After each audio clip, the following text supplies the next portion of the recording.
Episode की starting में हम लोग देखते हैं कि कोनामारू सब बच्चों को समनिंग जुत्सु का प्रैक्टिकल दिखाता है और एक बहुत बड़ी टेडपोल को यानी कि मेंढक को समन करके दिखाता है। तो सारे बच्चे अमेज रह जाते हैं, बोलते हैं कोनामारू सेंसे आप तो अमेजिंग हो। और सारी जो लड़कियां हैं वो कोनामारू के आसपास घूमने लगती हैं, बोलते हैं आप तो अमेजिंग हो अमेजिंग हो। तो बोरुटो बोलता है कि ये सारी वाहवाही को अपने दिमाग पे मत चढ़ने दो बिग ब्रो। तो कोनामारू बोलता है कि ये ऐसी तुम मुझसे कैसे बातें कर रहा है, और बिग ब्रो क्या होता है, तुम क्लास में मुझे सेंसे बोला कर जब तक तू क्लास में है। तो बोरुटो को गुस्सा आ जाता है। बोरुटो उसके हाथ से वो समनिंग वाला स्क्रोल लेके जाता है और बोलता है कि इसमें कौन सी बड़ी बात है, मैं भी ये कर सकता हूँ। और समनिंग जुस्सू का इस्तेमाल करता है, बोलता है समनिंग जुस्सू, लेकिन कोई भी समन नहीं होता, कुछ भी समन नहीं हो पाता। तो सेनो बोलता है कि ऐसे समन नहीं होता कुछ भी, तुम लोगों को पहले कॉन्ट्रैक्ट बनाना पड़ता है एनिमल के साथ, तभी समन कर सकते हो। तो सारे जो बच्चे होते हैं वो बोरुटो पे हंसने लग जाते हैं और शारदा बोलते हैं तू तो बिल्कुल ही इडियट है, सारे लड़के इडियट हो। तो उन सब लोगों को स्क्रॉल दिया जाता है और उन लोगों को बेसिक बताते हैं। तो कोनामारू उन लोगों को बताता है कि तुम्हें अगर किसी को भी समन करना है तो पहले तुम लोगों को उस एनिमल के साथ डील करनी होगी, और समनिंग एनिमल जो होते हैं वो बहुत ज़्यादा काम आते हैं फाइटिंग के अंदर। तो शीनो उनको बताता है कि तुम लोगों को आज पहले निंजा टूल समन करके दिखाएंगे, लेकिन कोई बच्चा शीनो की बात नहीं सुनता। और सब लोग बोलते हैं मैं स्कॉर्पियो को समन करूँगा, कोई बोलता है मैं गोरिल्ला को समन करूँगा। तो इधर सारदा बोलती तुम लोग फिर से कोई गड़बड़ मत कर देना, तुम लोग हमेशा गड़बड़ करते रहते हो। तो सारे लड़के बोलते हैं हम लोग गड़बड़ नहीं करते, लड़कियां गड़बड़ करती हैं। तो सारदा बोलती है अच्छा बताओ ग्रेडस्टोन फीस किसने तबाह किया, बताओ पहले दिन कॉलेज में आती फाइट किसने करी, हमेशा तुम लोग ही गड़बड़ करते रहते हो। तो यहाँ पे बॉयज़ वर्सेस गर्ल होने वाला होता है, तो कोनामारू उनको रोकने की कोशिश करता है, लेकिन वो लोग रुकते नहीं हैं, सारे आपस में लड़ने लग जाते हैं।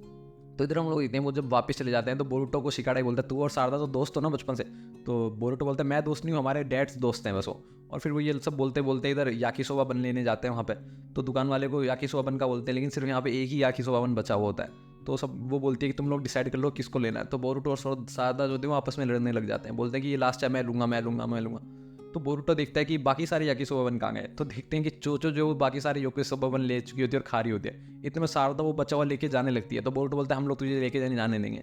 तो वो दोनों फाइट करने लग जाते हैं आपस में, यहाँ पे बॉयज़ वर्सेस गर्ल होने लग जाता है। तो शीनू आके उन लोगों को रोक देता है, बोलता है अगर तुम लोगों को फाइट ही करनी है तो क्लास खत्म होने के बाद तुम लोगों का मैच रखवा देते हैं। और ऐसे ही होता है, क्लास खत्म होने के बाद शीनो जो है उन लोगों का मैच रखवाता है और बोलता है कि रूल्स बहुत ज़्यादा सिंपल हैं, तुम लोगों को जाना है और टेरिस के ऊपर जो झंडा लगा हुआ है रेड फ्लैग उसको लेके आना है। जो भी ले लेगा, अगर गर्ल्स ने रेड फ्लैग ले लिया तो बॉयज़ को उन सबकी बात माननी होगी, और अगर बॉयज़ ने रेड फ्लैग ले लिया तो गर्ल्स को उन सबकी बात माननी होगी, और कंपटीशन जो वो हेल्दी रहेगा। तभी यहाँ पे हम लोग देखते हैं कि जैसे ही मैच स्टार्ट होता है वैसे इवा भी अपनी अर्थ स्टाइल का इस्तेमाल करता है और एक वॉल खड़ी कर देता है गर्ल्स के आगे, और सारे बॉयज़ जो होते हैं वो कॉलेज के अंदर घुस जाते हैं। तो शीनो जो होता है सब कुछ नोट कर रहा होता है कि कौन कितना पावरफुल है। तभी चोचो जो है वो अपना पंच का इस्तेमाल करती है और उसको तोड़ देती है, क्योंकि चोचो भी काफ़ी ज़्यादा आकिमिची क्लैन से, तो वो भी काफ़ी ज़्यादा स्ट्रॉन्ग है और वो युवा को बेहोश कर देती है। तो इधर हम लोग देखते हैं शिकाडे जो नारा क्लैन से है, तो उसको शैडो पैरालिसिस जुस्सू आता है, तो उन सब लोगों को लड़कियों को रोक देता है। तो शीनो आके बोलता है कि यहाँ पे मैंने काफ़ी सारे ट्रैप्स भी बिछा रखे हैं, तो तुम लोग बच के रहना।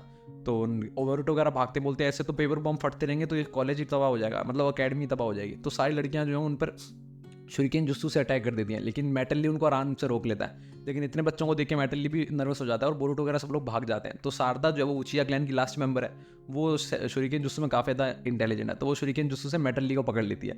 लेकिन बोरुटो, शिकाडाई और इनोजिन और डेंकी जो वो लास्ट तक पहुंच जाते हैं ऊपर गेट तक, लेकिन गेट का लॉक नहीं खोल पाती क्योंकि वो लॉक्ड होता है। तो डेंकी बोलता है मैं इसको हैक करके खोल सकता हूँ। तो शिकाडाई बोलता है रुको रुको मेरे पास एक प्लान है, अगर हम लोग हैक करके खोल सकते हैं मतलब लड़कियां नहीं खोल सकती, तो हम लोग उनको पहले थोड़ा परेशान कर लिया जाए पहले।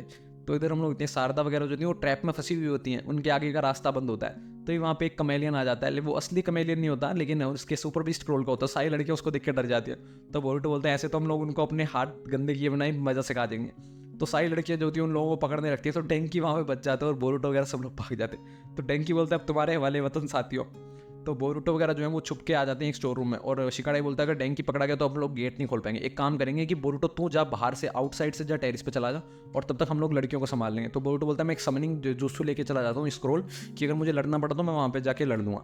तो इधर हम लोग होते हैं शारदा वगैरह जो होती है वो एकदम गेट के पास पहुंची हुई होती हैं, और बोरुटो जो होता है वो आउटसाइड से जाकर टेरिस पे चला जाता है अपने शैडो क्लोन जुस्सू का इस्तेमाल करके। तभी वो जैसे ही वो टेरिस पे पहुंचता है तो शिकाडाई वगैरह जो होती है वो सारी गर्ल्स पे अटैक कर देते हैं कि वो उनका ध्यान बटाने के लिए।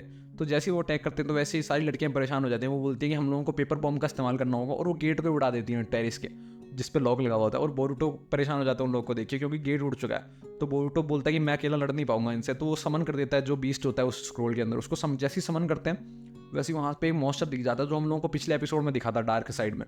तो मॉन्स्टर निकलती ही सबसे पहले उसकी टेल जो होती है वो चोचो पे अटैक कर देती है, लेकिन बोरुटो ने उसको अटैक करने के लिए बोला ही नहीं था और ये ज़्यादा बड़ा अटैक कर देता है, चोचो गिरने वाली होती है। तो बोरुटो, शिकाडाई वगैरह सब लोग जो होते हैं उसकी मदद करने के लिए वहाँ पे चले जाते हैं और उसको पकड़ लेते हैं। तभी इधर हम लोग देखते हैं जो मॉन्स्टर होता है वो बोरुटो की बात नहीं मान रहा होता और उन लोगों पे अटैक कर देता है। तो वहाँ पे एंट्री लेता है कोनामारू, एक बहुत सी कूल एंट्री लेकर राशिंगान का इस्तेमाल करता है और सारे बच्चे देखने लग जाते हैं उसको, क्योंकि राशिंगान जो था बहुत पावरफुल अटैक होता है और जैसे ही वो अटैक करता है उस मॉन्स्टर, वैसे ही वो मॉन्स्टर गायब हो जाता है, मतलब वो समनिंग से चला जाता है। तो बोरुटो वगैरह सब लोग खुश हो जाते हैं, कहते कम से कम हम लोग अब जीत जाएंगे। तभी हम लोग देखते हैं क्लास रैप जो होती है वो झंडा लेके आ जाती है, तो बोरुटो वगैरह सब लोग हार जाते हैं। तो बोरुटो चोचो से सबसे पहले माफी मांगता है, कहते मेरी वजह से तुझे परेशान होना पड़ा और मेरी गलती है। तो चोचो उसको कहती है कोई बात नहीं, लेकिन सारदा बोलती है हम लोग जीत गए, अब तुम लोग तैयार हो ना अपनी सजा पनिशमेंट के लिए। तो शिकाडाई बोलता है व्हाट अ ड्रैग, लेकिन चलो हम लोग तुम्हारी बात मान लेंगे, तुम लोग बताओ मैंने क्या करना है। तो सारदा बोलती है हम लोग तुम्हें माफ़ करते हैं क्योंकि तुम लोगों ने चोचो की मदद करी और तुम्हारी गलती नहीं थी वो मॉन्स्टर उड़ाने की, लेकिन तुमने फिर भी माफ़ी मांगी। तो बोरुटो बोलता है मुझे हमें लगता है कि हमारी पूरी क्लास ही हाई लेवल है, सिर्फ बॉयज़ हाई लेवल नहीं है, पूरी क्लास ही हाई लेवल है। तो यहाँ पे शीनो आके बोलता है कि तुम लोग याकीसोबा बंस की तरह हो, जैसे याकीसोबा और बंस एक दूसरे के बिना अधूरे हैं, वैसे ही गर्ल्स और बॉयज़ भी एक दूसरे के बिना अधूरे हैं। तो बोरुटो बोलता है ठीक है चलो फिर आज की हैमबर्गर की पार्टी मेरी तरफ से। तभी हम लोग देखते हैं कि पूरा जो स्कूल होता है, अकेडमी होती है, वो डिस्ट्रॉय हो जाती है क्योंकि बार बार पेपर बॉम्ब्स वगैरह इतने फटते हैं वहाँ पे। तो शीनो परेशान हो जाता है, बोलता है अभी हम क्या करें। तो कोनामारू बोलता है उससे तुम लोग कुछ दिन भारी क्लास लोगे, और वो सोचता है कि अगर बोरुटो ने अपने इतने कम चक्रा से उस मॉन्स्टर को कैसे समन किया। और इधर हम लोग देखते हैं कि कोई बंदा होता है जो ऊपर से देख रहा होता है ये सब कुछ। तो यहाँ पे एपिसोड खत्म हो जाता है। अगले एपिसोड के लिए बने रहिए हमारे साथ, तब तक के लिए बाय बाय।